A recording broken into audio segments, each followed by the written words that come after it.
मूल मंत्रिण मुकार सुखी बनाता। जो भी पढ़े विनय से अघ को मिटाता। है आदि मंगल यही सब मंगलों में। ध्याओ इसे न भटको जग जंगलों में।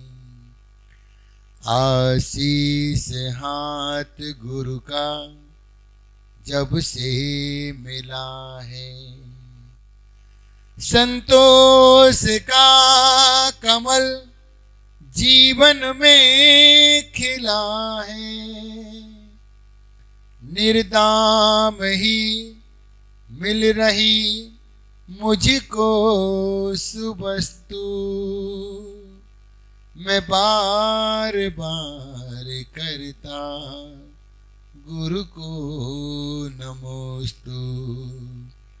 मैं बार बार करता गुरु को नमोस्तु।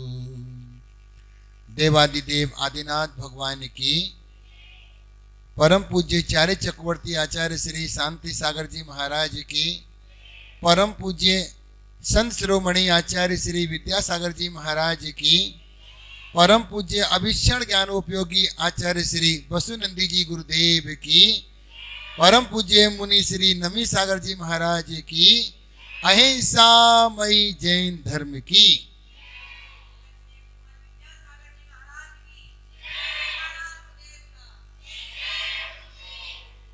महानुभाव साधर्मी बंधुओं, अभी आपने एक भजन के माध्यम से गुरु को स्मरण किया। गुरु हमारे जीवन की आधारशिला होती है। गुरु के बिना शिष्य कुछ भी नहीं कर सकता है। जिसके जीवन में गुरु नहीं उसका जीवन शुरू नहीं। रावण के पास में सब कुछ था, सोने की लंका थी, लंकाधिपति रावण कहलाता था। उसके हार का जो मुख्य कारण बना, उसके जीवन में कोई गुरु नहीं था, इसलिए वो अहंकारी बन गया। राम के जीवन में विजय प्राप्त करने का मुख्य कारण रहा गुरुओं की सेवा। जहां जहां उन्हें संतों का सानिध्य मिलता गया, वह नतमस्तक होकर के उनसे विद्या ग्रहण करते रहे। राम के पास में कुछ भी नहीं था, लेकिन उनकी नम्रता और विनम्रता के कारण वह सारे संसार में पूछते चले गए। गुरु भक्ति हमें वो प्राप्त करा देती है जो मेहनत और पुरुषार्थ से नहीं मिलता है।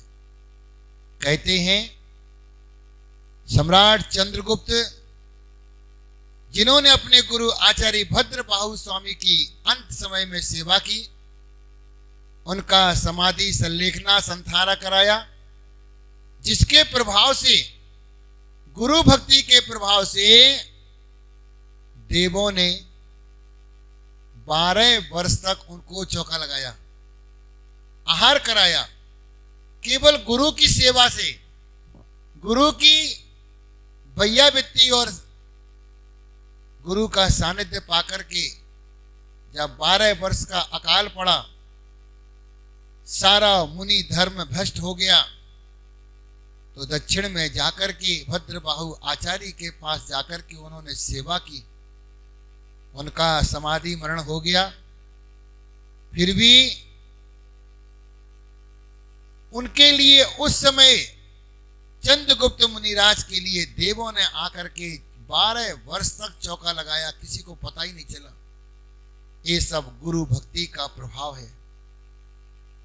गुरु 2 प्रकार के होते हैं, एक लौकिक गुरु और एक अलौकिक गुरु। लौकिक गुरु अध्यापक, टीचर, माता पिता, बड़ा भाई, मित्र, ये सभी गुरु हो जाते हैं। लेकिन एक गुरु होते हैं अलौकिक, जो हमें संसार से पार लगाने की कला सिखाते हैं। दुनिया में बहुत सारे गुरु हैं हर विद्या को सिखाने के, लेकिन संसार से पार कैसे हो जाए ये कला हमें संसार में कोई नहीं सिखा पाता। पढ़ लिख करके ज्ञानी बन जाते हैं, बहुत ज्ञान प्राप्त कर लेते हैं, लेकिन वह ज्ञान कभी कभी बोझ बन जाता है, अहंकार बन जाता है। पंडित कितना भी ज्ञानी हो जाए लेकिन वो संयम नहीं दे सकता। संयम तो एक गुरु के पास ही जाकर के प्राप्त होता है। गुरु का श्रद्धान ही हमें भगवान के निकट ले जाता है। यदि गुरु का सानिध्य नहीं मिला तो भगवान को जान के भी क्या करेंगे।